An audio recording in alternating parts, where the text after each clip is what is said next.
Reports of a chemical attack first appeared, strangely enough, at almost the precise moment the battle had ended, when the Syrian government and rebels were negotiating on how to evacuate the latter. Reports first appeared on social media, Twitter, Facebook, and spread like wildfire. Well, my colleague Ken Delaney and I have learned today that the U.S. now has blood and urine samples from some of the victims of this attack in Syria last weekend, and that those samples, according to U.S. officials, tested positive for chemicals. Sources, the usuals: white helmets who serve as rescuers for Islamists and Syrian rebels. Also, the somewhat less known Syrian-American Medical Society, SAMS. Together with the white helmets, they were cited by the Washington Post, the New York Times, CNN, virtually every Western media outlet reporting on this chemical attack. On Saturday, April 7th, amidst continuous bombardment of residential neighborhoods in the city of Douma, more than 500 cases, the majority of whom are women and children, were brought to local medical centers with symptoms indicative of exposure to a chemical agent. SAMS itself is funded by U.S. aid, $6 million in 2015.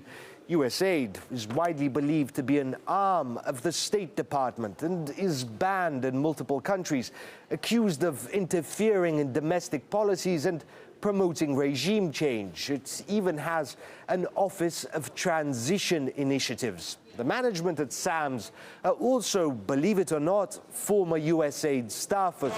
It was SAMS who reportedly provided the OPCW with samples of the alleged sarin gas that was used in Khan Sheikhoun, the site of a chemical attack last year, after which Donald Trump sent 57 cruise missiles at the Syrian airbase. OPCW is on its way to Douma to investigate. We've contacted various groups, including the World Health Organization. They've cited SAMS, but have refused to go into any details. What comes next, no one can say. Whether the U.S. will go ahead with a preemptive strike or whether cooler heads will prevail. Let's go live now to Annie Mashon, former MI5 intelligence officer. Hi, Annie.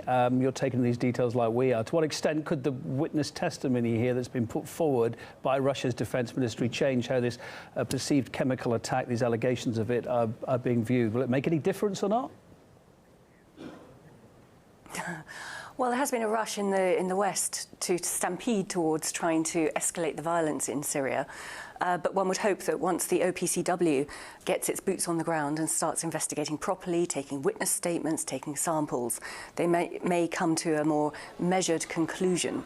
What I find really alarming, though, is the hypocrisy of what's going on in the UN at the moment, where the UN American representative, Nikki Haley, has been saying today that the Russians are just being obstructive in this whole investigation. They keep vetoing things, they keep stopping things, they refuse to agree to forms of words. And yet, at the very same time, over the last couple of weeks, we've had these demonstrations in Gaza where the Israelis have been shooting protesters and countries have been trying at the same time in the UN to launch objections, and it's the US that's vetoing all these. So, you know, what's going on between these two sides is hypocritical at best, certainly with the US response.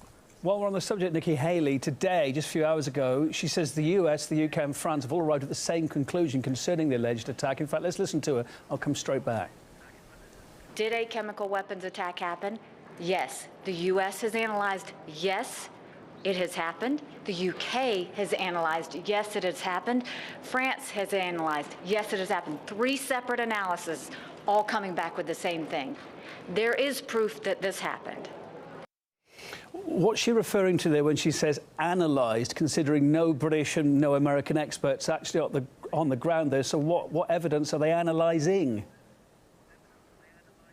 Well, it's a very good question. I mean, one presumes they're trawling through their vast databases of electronic surveillance and might have picked up some chatter or some whispers from who knows who might have been on the ground in Syria. I mean, let's bear in mind as well, I remember seeing this live on international media a few weeks ago, that one of the senior Russian generals actually warned there was going to be a false flag chemical weapons attack in Syria.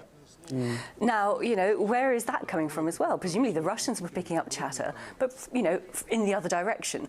This is why the OPCW has to be so careful in gathering evidence, in analysing what might have happened, speaking to eyewitnesses as well. Because, you know, we've had other alleged chemical weapons attacks in Syria over the last few years, and the two most notorious in Idlib and the one last year have both been debunked by very serious investigative journalists, not least Seymour Hersh, who is a Pulitzer Prize-winning American journalist, and he won the Sam Adams Award last year for it. A final thought, another twist here as these accusations go backwards and forwards yet another day. Moscow now accusing today the UK of directly orchestrating what it called a provocation. Considering what's going on in Salisbury, etc., and relations of late, what do you make of that claim? Well, it could obviously just be a tit for tat. We know that. On the other hand, we do know that the UK and the US intelligence agencies have been, should we say, advising the so-called rebels, i.e., you know, Islamic terrorists on the ground in Syria, and giving them logistical support over the last few years, which has prolonged the agony of the Syrian people. So, you know, who knows what's going on? It would be great if every country could have a fair hearing in these sort of investigations, rather than a sort of gang bullying mentality of the major Western countries ganging up together and, you know, automatically blaming Russia or Iran or Syria or whatever.